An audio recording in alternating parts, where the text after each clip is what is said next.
Asian taekwondo ಕಂಚಿನ ಚಿನ್ನದ ಪದಕ ವಿಜೇತೆ ಮೂಡಲಗಿಯ ಲಕ್ಷ್ಮಿಗೆ ಅದ್ದೂರಿ ಸ್ವಾಗತ.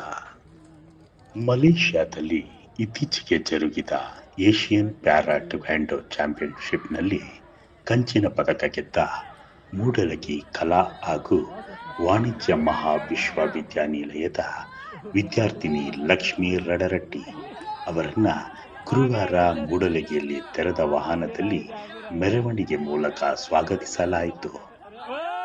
ಮಲೇಷ್ಯಾದ ಏಷಿಯನ್ ಪ್ಯಾರಾ ಟೆಕ್ವಾಂಡೋ ಚಾಂಪಿಯನ್ಶಿಪ್ ಸ್ಪರ್ಧೆಯಲ್ಲಿ ಕಂಚಿನ ಪದಕ ಪಡೆದು ಭಾರತಕ್ಕೆ ಕೀರ್ತಿ ತಂದಿರುವ ಮೂಡಲಗಿಯ ಲಕ್ಷ್ಮೀ ಮಲ್ಲಪ್ಪ ರಡರಟ್ಟಿ ಗುರುವಾರ ಸಂಜೆ ತವರೂರಿಗೆ ಆಗಮಿಸಿದಾಗ ಅಭೂತಪೂರ್ವ ಸ್ವಾಗತ ಸನ್ಮಾನಗಳು ಜರುಗಿದವು. ಮೂಡಲಗಿ ಶಿಕ್ಷಣ ಸಂಸ್ಥೆ ಆವರಣದಲ್ಲಿ ಪಟ್ಟಣದ ಗಣ್ಯರು, ಮುಖಂಡರು, ಜನಪ್ರತಿನಿಧಿಗಳು ಸನ್ಮಾನಿಸಿ ಬರಮಾಡಿಕೊಂಡರು. ಸಂಸ್ಥೆಯಿಂದ ತೆರೆದ ಜೀಪಿನಲ್ಲಿ ಮೆರವಣಿಗೆ ಜರುಗಿತು.